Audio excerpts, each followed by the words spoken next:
Bonjour à tous, j'espère que vous allez bien.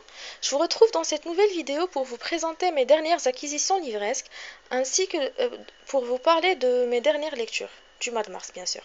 Alors pour commencer, le seul roman que j'ai pu achever, c'était la seule lecture que j'ai terminée, c'était le théorème du perroquet de Donny Gage. Donny Gage, c'était un enseignant de mathématiques, vu que maintenant il est mort. Il y a de cela, il est mort en 2010, ouais. C'était un enseignant de mathématiques ici même à Paris et il a écrit énormément de romans, enfin plusieurs romans, qui parlent tous de l'histoire des mathématiques et des sciences exactes. Il essaie donc de joindre l'utile à l'agréable et de condenser les informations relatives à l'histoire des sciences sous forme de romans. Je trouve ça pas mal, vu que voilà, ça vous permet de vous distraire et en même temps d'apprendre énormément de choses, ce qui est pas mal. Et ce qui était le cas d'ailleurs avec le théorème du perroquet que j'ai beaucoup aimé. Vu qu'il a parlé vraiment de l'histoire des mathématiques, de l'invention des signes, des grands théorèmes connus il a aussi parlé de la contribution des Arabes dans le monde des mathématiques. C'était vraiment très très intéressant. Donc en fait, c'est l'histoire, c'est un thriller. C'est une personne, Monsieur Rush, qui va recevoir une bibliothèque traitant de la mathématique de son ami mathématicien, Monsieur Grosouvre. Ce dernier va mourir, on ne sait pas comment. Est-ce qu'il s'est suicidé ou s'agit-il d'un meurtre? Avant de mourir, il va envoyer deux lettres à son ami, Monsieur Rush. Ce dernier va essayer de les décoder, puisqu'il a forcément découvert qu'elles étaient codées.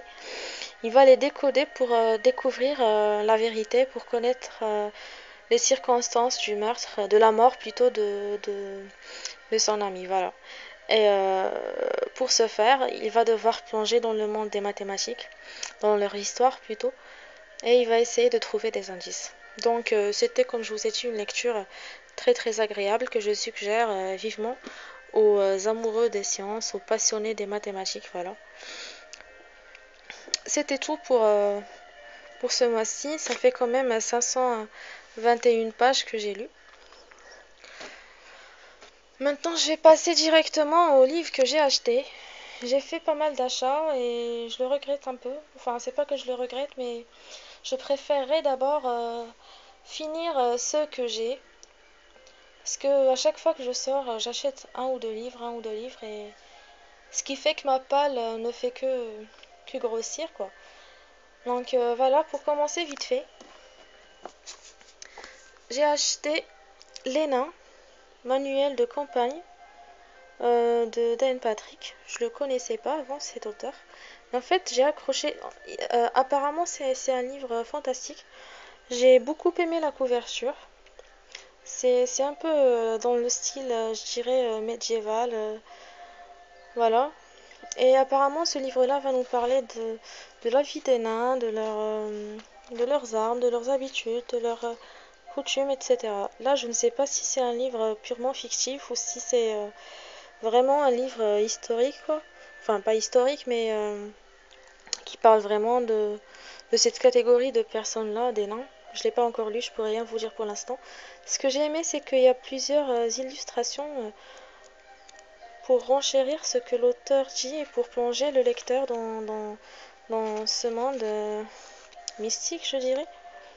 Donc voilà, c'est pour ça que j'ai beaucoup aimé. Je ne tarderai pas à le sortir de ma palle. Oups, il veut pas. Ensuite, j'ai acheté La guérison du monde de Frédéric Lenoir. Apparemment, c'est un essai pas très lent. Voilà. Et il parle un peu enfin, d'après ce que j'ai pu comprendre en lisant le quatrième de couverture, il propose des solutions pour remédier aux problèmes dont souffre le monde aujourd'hui, de la crise économique, etc., la pollution. Bon, je vous en dirai pas plus, enfin, je ne dirai pas plus parce que je risque de dire des bêtises vu que je l'ai pas encore lu. Donc voilà, c'était la guérison du monde. Ensuite, et celui-là j'ai déjà commencé à le lire, j'ai acheté Comment obtenir ce que nous désirons et apprécier ce que nous possédons de John Gray. John Gray est celui qui a écrit Les hommes viennent de Mars, les femmes viennent de Vénus, ou je sais plus quoi, parce que je l'ai pas lu. Apparemment c'est un best-seller. Et il a écrit celui-là aussi. Je trouve qu'il est pas mal. J'ai lu quand même plus de 100... Ouais, j'ai lu 111 pages, si je me souviens. Mhm. Donc, maintenant que j'ai fini avec Théorème du perroquet, je compte terminer la lecture de ce livre-là. Donc, c'était Comment obtenir ce que nous désirons et apprécier ce que nous possédons de John Gray. Ensuite, et je sais que je suis très très en retard, mais je l'ai fait exprès. J'ai pris Demain de Guillaume Musso. C'est vrai que je suis un peu en retard, parce que là il vient de sortir un autre roman, Central Park. Mais en fait, j'étais pas pressée de prendre celui-là parce que j'étais sûre qu'il va être écrit dans le. Enfin, j'étais sûre que que c'est écrit dans le même style que les autres romans que j'ai lus de Musso, parce que j'en ai lu 5, oui. Et c'est toujours la même. On a l'impression que c'est toujours la même histoire qui se répète. Il y a que les noms des personnages qui changent et un peu les lieux, mais qui se passent toujours entre la France et les États-Unis. Voilà. Donc, je comptais tout de même le lire parce que un ami m'en a parlé. Je l'ai trouvé en occasion. Par contre, il est en très bon état. Donc voilà, je l'ai pris. Ensuite, j'ai pris Dernière nuit à Twisted River de John Irving. C'est un roman traduit. J'aurais voulu l'acheter en anglais, mais je me suis lancé un défi. Je me suis dit que peut-être je ferais mieux de. Enfin, j'ai eu l'idée de lire des romans en même temps en français et en anglais pour pouvoir comparer un peu entre les deux versions. Donc, c'est un auteur apparemment très connu en Angleterre et aux États-Unis, que moi je connaissais pas avant. Ça sera donc mon premier roman de John Irving.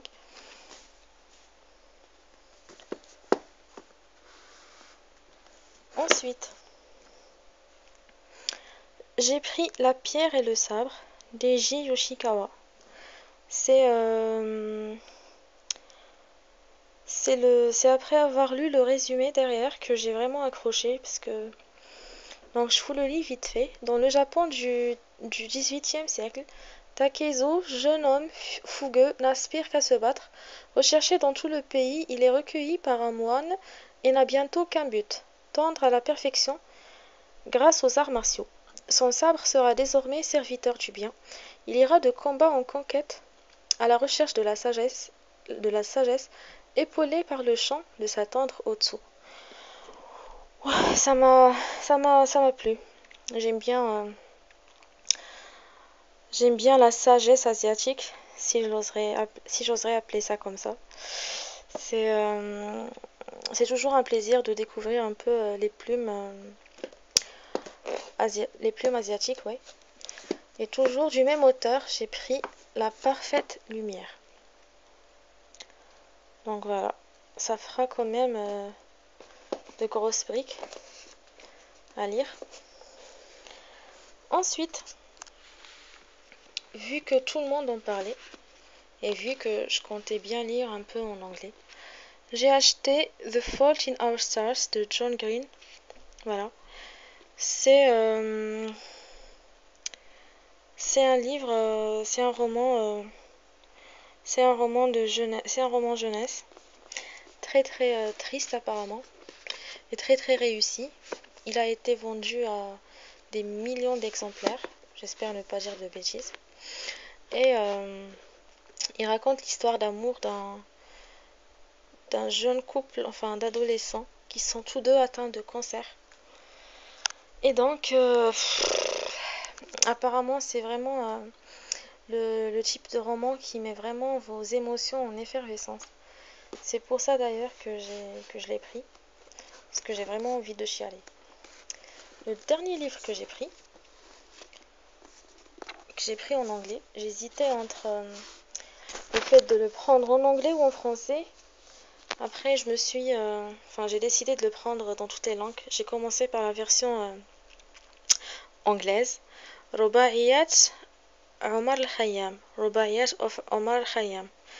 Omar al-Khayyam, c'était un mathématicien, astronaute, non pas astronaute, astronome, ouais, mathématicien, astronome et poète persan, musulman, du 11e siècle, je dirais, ouais. Il a été connu,